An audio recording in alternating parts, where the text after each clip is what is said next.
Hoje, eu vou pregar uma forma diferente hoje. Geralmente eu fico só no texto, e hoje eu vou correr 4 textos aqui, eu não sei se vai dar, vou ter que ser bem breve, porque eu quero, no final você vai entender. No final você vai entender. João, capítulo 1, verso 25 ao 34, que fala assim. Evangelho de João, capítulo 1, verso 25 ao 34, que fala assim. E perguntaram a João: então por que você batiza se não é o Cristo, nem Elias, nem o profeta? João respondeu: eu batizo com água, mas no meio de vocês está alguém que vocês não conhecem. Ele vem depois de mim, mas não sou digno de desamarrar as correias das suas sandálias. Essas coisas aconteceram em Betânia, além do Jordão. Não é Betânia próximo de Jerusalém, é Betânia além do Jordão, onde João estava batizando. No dia seguinte, vendo que Jesus vinha em sua direção, João disse: eis o Cordeiro de Deus que tira o pecado do mundo. Este é aquele a respeito de quem eu falava quando disse: depois de mim vem um homem que é mais importante do que eu, porque já existia antes de mim. Eu mesmo não o conhecia, mas vim batizando com água, a fim de que ele fosse manifestado a Israel. E João testemunhou, dizendo: vi o Espírito descer do céu como uma pomba e repousar sobre ele. Eu não o conhecia. Aquele, porém, que me enviou a batizar com água, me disse: aquele que sobre quem você vir descer e pousar o Espírito, esse o que batiza com o Espírito Santo. Pois eu mesmo vi e dou testemunho de que ele é o Filho de Deus. Amém? Boa noite, igreja, graça e paz. Amém? A você que nos assiste a você que nos assiste pelas redes sociais, fique conosco. O Senhor com certeza vai falar contigo. Amém? Queridos, esse texto, eu não quero me alongar, ele fala de um homem percussor daquele que haveria de vir. João Batista é aquele que preparou o caminho. Nós cantamos aqui: é ele, por ele que eu estou gastando a minha vida. Essa canção não fala sobre nós, fala sobre João, que realmente gastou a sua vida. João que realmente gastou a sua vida. Um homem que vinha da linhagem sacerdotal. Ele poderia ter sido um sacerdote, estar na high society da época. Ele poderia estar, ele já herdaria um lugar de sacerdote. Mas ele quis fazer diferente. O Espírito o levou ao deserto. E o próprio Jesus vem falar que, nascido de mulher, não houve outro maior que João Batista. Mas João não era como Elias, como Eliseu, como Isaías, como Jeremias, que profetizavam. Ele profetizava diferente, ele profetizava o arrependimento. E Jesus colocou ele como alguém maior do que aquele que fazia grandes milagres, como Elias, como Eliseu, que fizeram grandes milagres na sua época. Mas João, que antecedeu a Cristo, o maior milagre dele era falar duramente contra a religião da época e profetizar algo que viria de novo, que iria trazer verdadeira salvação. Então, ele reconhece Jesus. E nós precisamos reconhecer a Cristo. Há um nascer espiritual. Precisamos reconhecer a glória de Deus. O primeiro passo é reconhecer a glória de Deus. Ter uma visão espiritual a ponto de reconhecer a glória de Deus. É o primeiro passo que nós vamos em direção a Cristo, é quando nós reconhecemos a glória dele, o poder. Então, nós precisamos reconhecer esse sobrenatural. Entender, eles conseguiram entender. Ele consegue entender pelo que havia sido lhe passado, pelo Espírito. E no pousar da pomba, ele vê que havia alguém que realmente estava vindo. Nós vamos entender que João era primo de Jesus. João Batista era primo de Jesus. E reconhecer alguém, às vezes, do meio é difícil. Reconhecer, às vezes, alguém do nosso meio é difícil. Reconhecer a glória de Deus, às vezes, num irmão próximo é difícil. Mas, Senhor, aquele Deus, é aquele mesmo que tu estás usando, é aquele mesmo que tu queres usar. Mas as coisas do Senhor são assim, elas vêm para confundir as que são aos olhos humanos. E nós precisamos ter esse discernimento espiritual para reconhecer a glória de Deus agir. E hoje eu estava ouvindo pela manhã uma coisa muito engraçada e importante, que o inimigo das nossas almas, ele não se parece hoje, nos dias de hoje, como um dono de bar. Ele se parece como um pastor. Porque ele vem com uma palavra que parece ser real, que parece nos levar a Deus, que nos parece dar um discernimento, mas está nos levando para o inferno. Então, o inimigo das nossas almas, ele utiliza desse meio. A palavra vem dizer que ele vem como anjo de luz. Mas nós precisamos entender verdadeiramente, abrir os olhos espirituais a ponto de ver a glória de Deus. Precisamos também entender o tempo do agir de Deus. Há um tempo determinado para todas as coisas. Eclesiastes capítulo 3 vai dizer: há tempo de nascer, há tempo de plantar, há tempo de cegar o que se plantou, há tempo de morrer. Há um tempo para todas as coisas. E nós precisamos entender o tempo. João visualiza o Senhor, mas talvez ele não consiga entender o tempo. E o Senhor Jesus, ele fala aos fariseus em Mateus 16, 1 ao 3, ele fala assim: os fariseus e saduceus se aproximaram de Jesus e, tentando-o, pediram-lhe que mostrassem um sinal vindo do céu. Mas Jesus respondeu: chegada a tarde vocês dizem, temos tempo bom, porque o céu está avermelhado. E pela manhã vocês dizem, hoje teremos tempestade, porque o céu está de um vermelho sombrio. Na verdade vocês sabem interpretar a aparência do céu. Então como não são capazes de interpretar os sinais dos tempos? Então nós precisamos entender o tempo, o agir de Deus, o manifestar o sobrenatural do Senhor no tempo perfeito.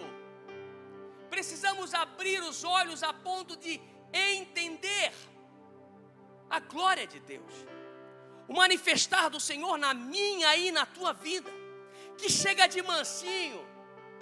O Senhor não arromba a porta, Ele chega de mansinho, Ele chega numa palavra de um irmão. É num toque, é numa oração, é num ouvir, é num trocar, é num louvor. O Senhor chega batendo no teu coração, querendo entrar, querendo mostrar a glória dEle para mim e para você. Basta nós definirmos o tempo. Que há um tempo, que o tempo chegou para mim e para você, é hora de nós chegarmos a Ele. Se achegarmos a Ele. Entender o Cronos e o Kairos. O Cronos, o tempo natural. Mas o Kairos é o tempo de Deus. É esse tempo que eu e você vivemos. É esse tempo que eu e você cantamos, dizendo: eu não sou daqui, eu não sou daqui, eu sou um peregrino. É esse tempo que nós precisamos discernir. É o tempo do agir do Senhor. É o tempo do chegar do Senhor nas nossas vidas. E o Senhor chegou de mansinho. João vê. Mas no capítulo 3 de João, nós vamos ver que o Senhor é questionado pelos fariseus. E eles dizem assim: vocês estão batizando mais que Jesus? Mais que João? E não era Jesus que batizava, eram os discípulos dele. E Jesus não gosta da confusão, não gosta de comparação, e Jesus sai de cena. Onde ele se encontra, João capítulo 4, onde ele se encontra com a mulher samaritana. Ele pensa assim: eu não vou ficar no meio da discussão, eu não vou ficar no meio de comparação. Nós não precisamos ser comparados, cada um tem um chamado. Cada um precisa entender o seu tempo, o seu chamado, porque o Senhor chama-nos para um tempo determinado. João não entendia, talvez ainda, que o seu tempo tinha finalizado. No Lucas capítulo 7, vai falar no verso 18 assim: os discípulos de João contaram-lhe todas essas coisas. Isso aqui mesmo. João, chamando 2 discípulos, enviou-os a Jesus, dizendo: és tu aquele que havia de vir, ou haveríamos de esperar outro?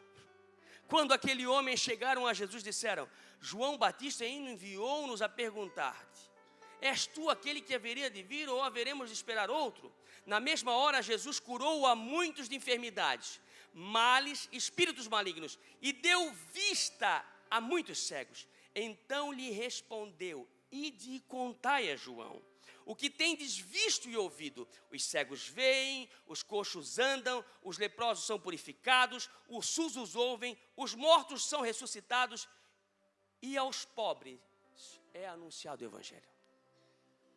Então a gente entende que mesmo João vendo, ele ficou com uma duvidazinha. E às vezes o diabo tem colocado essa dúvida no seu coração: será que é a glória de Deus mesmo que eu vi? Será que é o poder manifestado mesmo? Ou é só uma palavra que me fez arrepiar? Ou é só uma canção, é um mover do Senhor? João teve a certeza.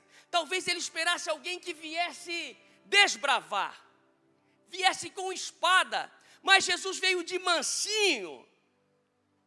Jesus veio de uma forma que surpreendeu a todos. Anunciou um reino que não era deste mundo.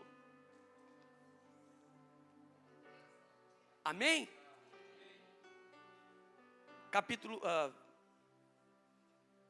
Trecho 2, eu sou obrigado a voar. Mateus 4, 18 ao 22. E caminhando junto ao mar da Galileia, Jesus viu 2 irmãos, Simão, chamado Pedro, e André.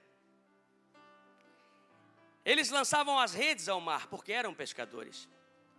Jesus lhe disse: venham comigo e o farei pescadores de homens, de gente, né? Então eles deixaram imediatamente as redes e o seguiram.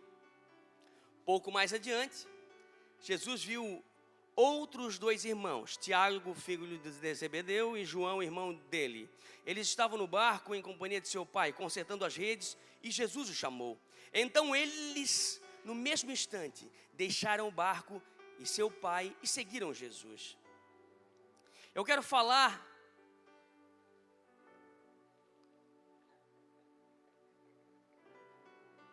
de reconhecermos a sabedoria do Senhor, reconhecermos o Senhor como mestre das nossas vidas, reconhecer o seu chamado. O Senhor bate a porta, você vê a glória de Deus, mas você precisa entender o chamado do Senhor.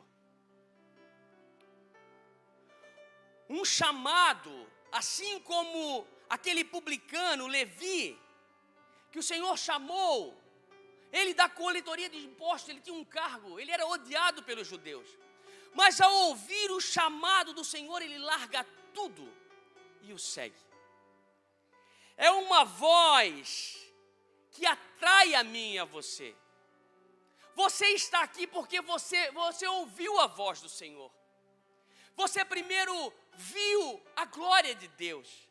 Aquilo lhe atraiu, mas a voz penetrou no seu coração. Foi um chamado que te atraiu a estar aqui.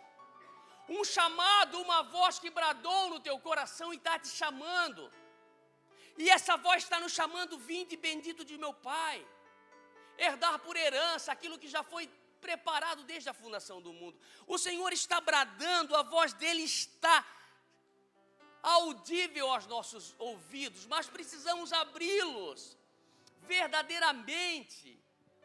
Abra o seu ouvido, deixe o Senhor falar. Amém? Você está entendendo? Nós precisamos ouvir o Senhor falar. O Senhor não para de falar. A palavra é aberta no início do culto. O irmão Ariel aqui abriu o culto aqui já bradando ao Senhor. E o Espírito já estava falando aos nossos corações. Quando os louvores eram entoados, o Espírito já estava se movendo e falando aos nossos corações. É um chamado sem volta, assim como aconteceu com Eliseu, arando a terra. Com 12 juntas de boi, ele estava aqui no finalzinho. E quando Elias vem, e Elias eu acho que passa a capa por cima dele,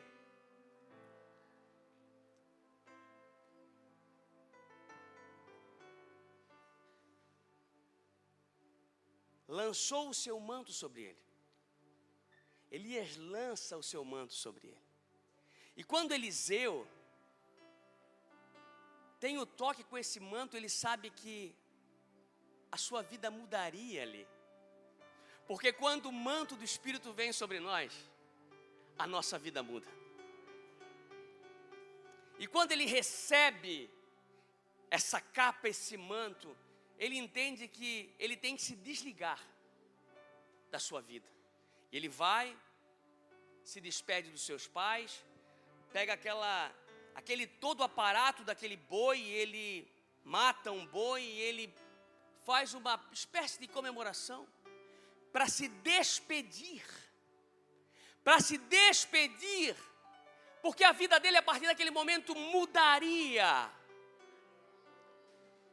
A vida dele a partir daquele momento mudaria, e a nossa vida mudou quando nós tivemos o encontro com o Senhor. Um chamado maior do que a nossa própria vida. O chamado do Senhor é maior do que a nossa própria vida. O chamado que o Senhor tem para mim e para você, ele é maior do que a nossa própria vida aqui. Entenda que uma alma vale mais que o mundo inteiro. Se você ganha uma alma, você já ganhou o mundo todo. E se você levar essa palavra, se você conseguir transferir, lançar essa semente, você está fazendo grandes coisas. E homens perderam a sua vida por esse chamado. Pedro, Paulo, os apóstolos, os primeiros cristãos que nós cantamos aqui. Sempre vou lembrar, mas eu não vou cantar.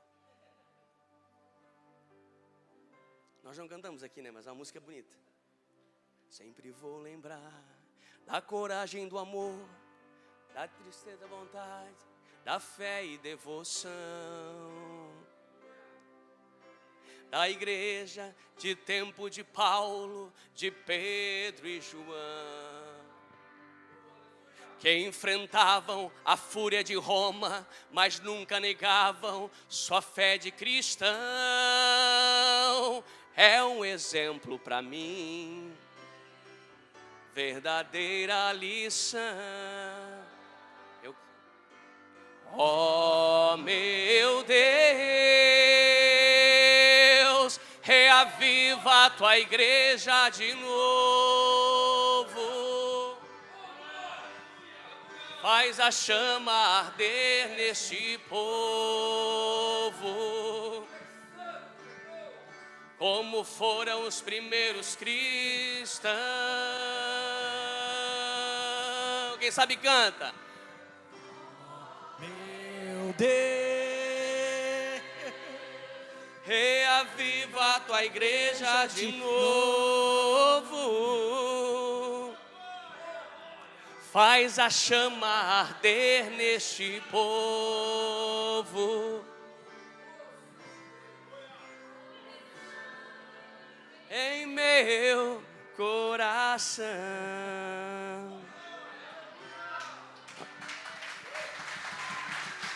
É um chamado do Senhor, mas um chamado pela sabedoria. Porque quando vimos a palavra do Senhor, quando abrimos, entendemos a sabedoria, o poder de Deus, uma sabedoria única a meu e a seu respeito. Palavras que transformam a nossa vida, penetram no nosso coração, porque são palavras do Pai. a sabedoria do céu. Esses homens não retrocederam, esses homens foram para as arenas, enfrentaram leões, sabia que seria o seu final, a sua vida acabaria ali, mas eles estariam com o Senhor. E essa é a certeza que nós precisamos ter, que estaremos com Ele. Essa é a certeza que eu e você precisamos ter, que estaremos com Ele um dia. Essa sabedoria que fez com que aqueles homens, pescadores, nós vamos lá ver em Atos que eles diziam homens indoutos, né? Que não conheciam nada, que não tinham letra, mas quando pegavam e começavam a pregar, falavam com ousadia, porque o Senhor transforma, Ele fala por nós. Ele mesmo falou, quando vocês entrarem na sinagoga, não se preocupem com o que vocês irão falar. O Espírito vai falar por vocês. Não se preocupe com o que você irá falar. A sabedoria vem do alto, mas apenas leia a palavra. Ore, coloque-se diante do Senhor.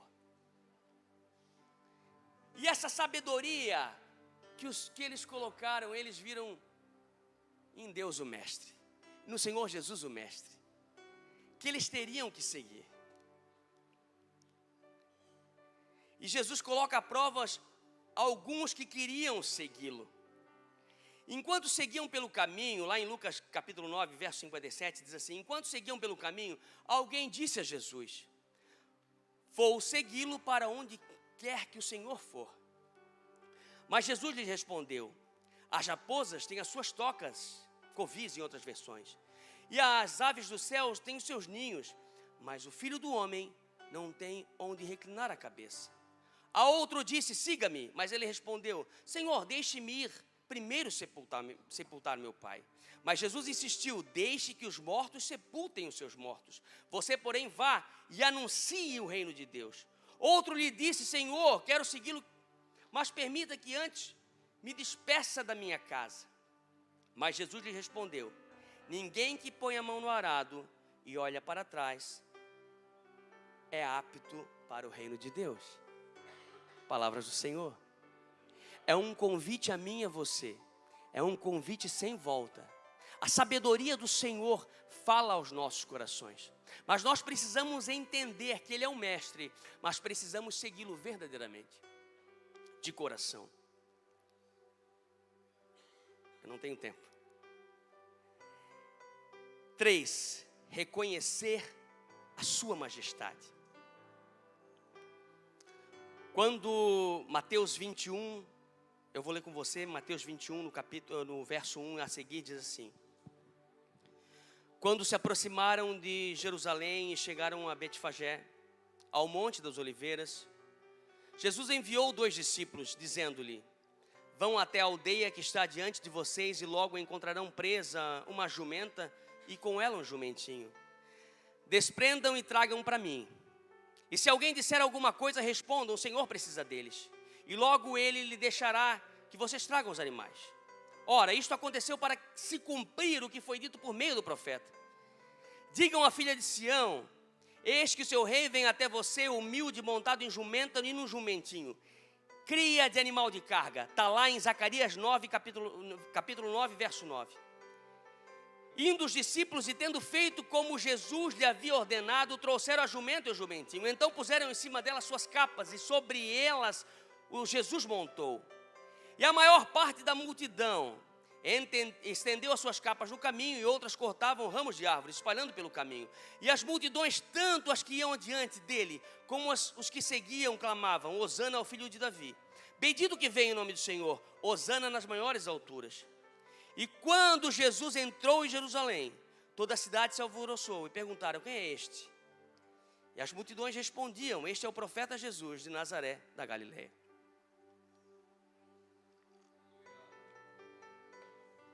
Hosana quer dizer: salva-nos agora, nos conceda a salvação. A multidão ali estava espantada. Jesus, alguns dias atrás, havia ressuscitado Lázaro em Betânia, do lado de Jerusalém. E isso se espalhou muito rápido. Mas a multidão ainda reconhecia-o como um profeta, não como um rei. E o Senhor, Ele entra para confundir. O Senhor quer ter todo o controle da nossa vida. Mesmo de forma simples como o Senhor chega, Ele quer ser o seu rei. Ele quer se mostrar a sua majestade a você. O Senhor quer coordenar, governar a sua vida. Mas você precisa deixar que Ele governe. Que Ele governe os seus passos. Que Ele exerça autoridade sobre a sua vida. Você precisa deixar o Senhor exercer essa autoridade. Você precisa... Às vezes a gente quer que o Senhor faça, mas a gente toma com as nossas próprias mãos, querendo resolver. A gente não descansa no Senhor. Não entendemos, não conseguimos ver a glória dEle, não conseguimos ver a sabedoria que Ele é mestre nas nossas vidas, e muito menos que Ele é rei. E mesmo que Ele entrou de forma simples sobre um jumento, o rei nunca perde a sua majestade. A glória de Deus estava sobre ele. Ele não estava vestido em vestes reais naquele momento, mas ele estava vestido da glória de Deus. E essa glória que eu e você precisamos ver. Isaías, no capítulo 6, quando morre o rei Uzias, um rei grande, importantíssimo em Israel, havia reinado por 50 e poucos anos em Israel, um rei estratégico, e caiu pela sua prepotência. Ele entra no templo e quer colocar fogo nos castiçais, se eu não me engano, e a lepra vem e o toma e ele morre. E Isaías vai falar assim: no ano que morreu o rei Uzias, ou seja, quando aquela glória daquele rei se foi, eu vi algo sobrenatural. Eu vi algo maior que ele. Eu vi no templo o descer das vestes que enchiam todo o templo. As vestes do rei poderoso, do Deus de Israel, descia no templo. Essa glória está aqui nesta noite. As vestes deles tinham, só as abas enchiam o templo. E a palavra para isso é séquito, né? E segundo eles falam, todo rei que vencia as guerras, ele colocava embaixo na sua barra, no séquito do seu manto, cada país que ele conquistou, cada terra, ele colocava um pedaço da veste do rei daquele lugar. E o nosso rei, só o manto dele, só a aba do manto dele, só o séquito encheu o templo, mostrando para Isaías que era um Deus que tinha vencido todas as batalhas. E é esse o Deus, é esse o rei verdadeiro que eu e você precisamos entender, que Ele é o nosso rei, que Ele já venceu todas as guerras e batalhas por mim e por você, que basta nós te colocarmos como filhos, como príncipes herdeiros desse rei. E esse é o Deus, esse é o rei ao qual eu e você servimos, mas que precisamos conhecer a majestade dele. Saber que ele vai chegar de forma simples. Ele vai chegar de forma simples na sua vida. Ele vai chegar e você vai enxergar a glória, você vai ver. E depois você vai ter ouvidos para ouvir, porque a fé vem pelo ouvir e ouvir a palavra de Deus, a sabedoria da palavra que entra e penetra nos nossos corações. Mas você vai precisar deixar ser governado por Ele. Quem está apto aqui a ser governado por Ele? Quem está apto a ser governado pelo Senhor?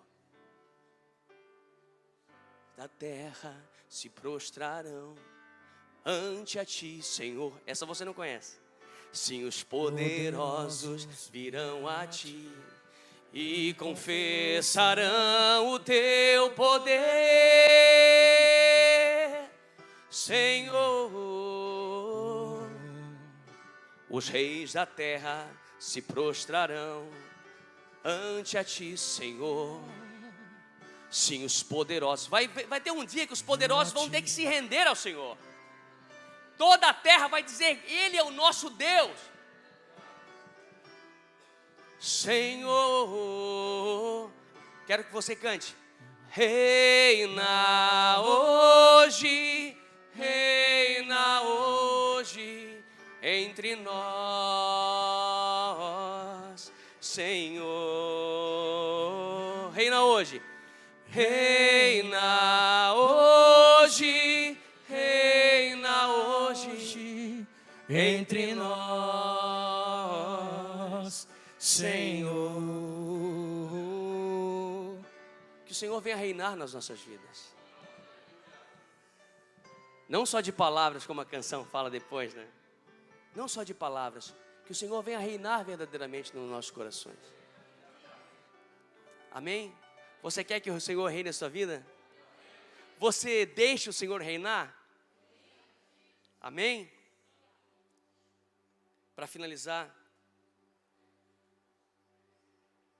Marcos capítulo 10.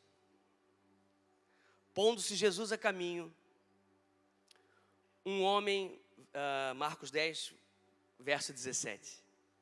Pondo-se Jesus a caminho, um homem correu ao seu encontro e, ajoelhando-se diante dele, perguntou-lhe: Bom mestre, o que farei para herdar a vida eterna? Jesus respondeu: Por que você me chama de bom? Ninguém é bom a não ser um, que é Deus. Você conhece os mandamentos: não mate, não cometa adultério, não furte, não dê falso testemunho, não defraude ninguém, honre a seu pai e sua mãe. Este homem respondeu: Mestre, tudo isso tenho observado desde a minha juventude. E Jesus, olhando para ele com amor, disse: Só uma coisa falta a você. Vá, venda tudo o que tem, dê o dinheiro aos pobres e você terá um tesouro no céu. Depois venha e siga-me. Ele, porém, contrariado com esta palavra, retirou-se triste, porque era dono de muitas propriedades. Em outras versões, riquíssimo. Então, eu te convido a conhecer um Deus de provisão. Um Deus que vai se manifestar com a sua glória, que vai mostrar para você a sua sabedoria e você vai ouvir, vai mostrar a sua majestade, e você vai se render a Ele, porque Ele é majestoso, Ele é o Rei da glória. E você vai reconhecer a Ele como provedor, porque você vai entender que você precisa depender dEle. E talvez isso é o que mais doa em nós. Se render é dolorido. Quebrar o nosso eu, quebrar o nosso egocentrismo, quebrar, mas a gente consegue se render. Mas quando o Senhor diz: é hora de depender de mim, venda tudo. Nos desprender daquilo que nos amarra, que nos trava, que nos limita. Em Mateus 6, 24 vai dizer assim: ó, ninguém pode servir a dois senhores, porque ou irá odiar um e amar o outro, ou irá se dedicar a um e desprezar o outro. Vocês não podem servir a Deus e às riquezas, a mamon. Em outras versões, a mamon, que é o dinheiro. Nós precisamos entender que da mesma forma que nós somos gerados por Cristo, nós vamos ser sustentados por Ele. É com Ele. É como essa obra aqui. Foi uma porta que o Senhor abriu. A responsabilidade dEle é sustentar, mas cabe a nós fazer multiplicar. Cabe a nós levarmos o Evangelho adiante, falarmos do Senhor, falarmos de um Deus verdadeiro que mudou a sua história e pode mudar a daquele que está ao seu lado, enfrentando guerras e batalhas, procurando preencher um vazio na sua alma, que nada lá no mundo preenche.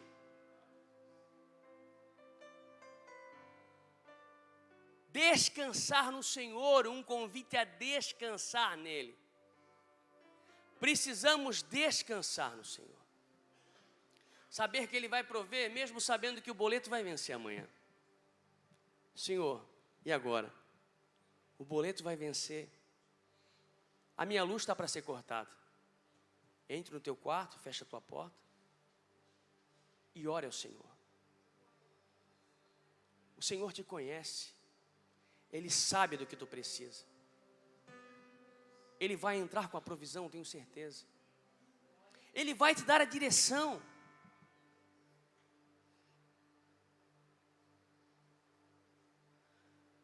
Sabemos que somos herdeiros. Sabemos que o Senhor Jesus está intercedendo por nós. Saber que esse Deus vai te prover.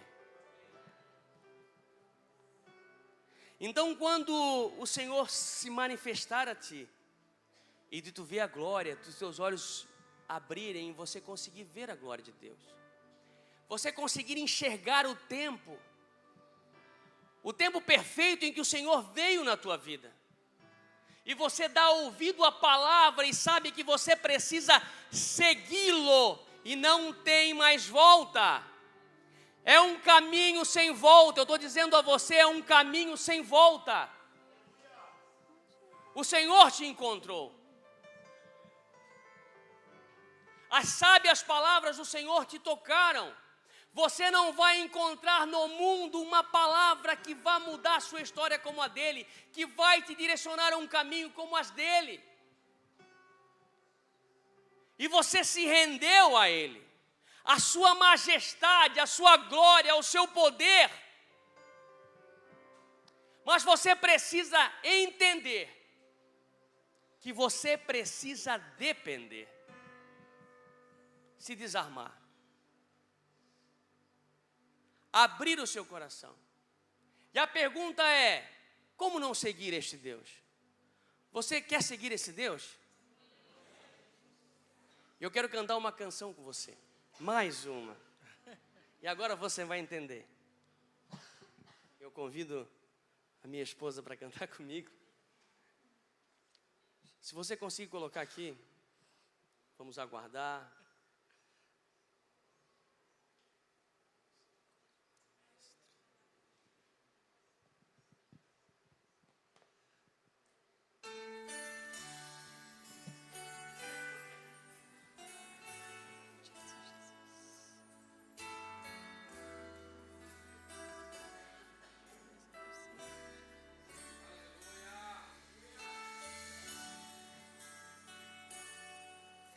Ouça e vê se você conseguir segui-lo. Se você estivesse no lugar dessas pessoas.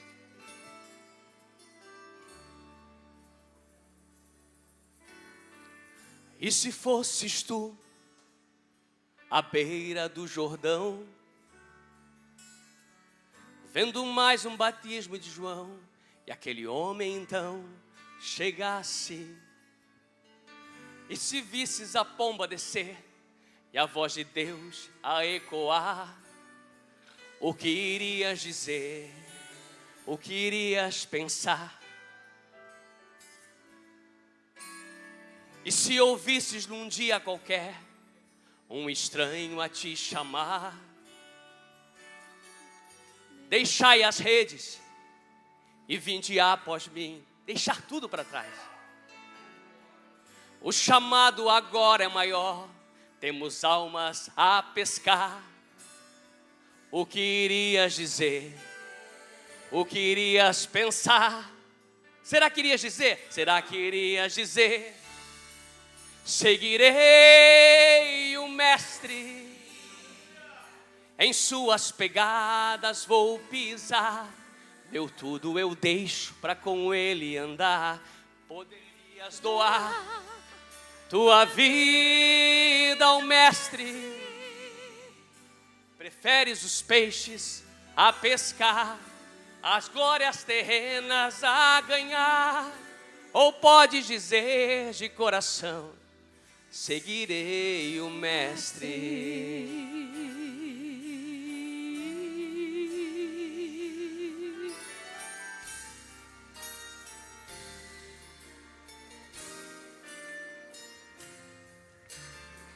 E se num belo dia de sol da janela olhar, multidão gritando hosanas ao Senhor, e ao procurar o rei o encontrasse num burrinho a montar, o que irias dizer? O que irias pensar? E se fosses tu, conhecedor de toda a lei, querendo encontrar salvação, tendo do mestre aprovação,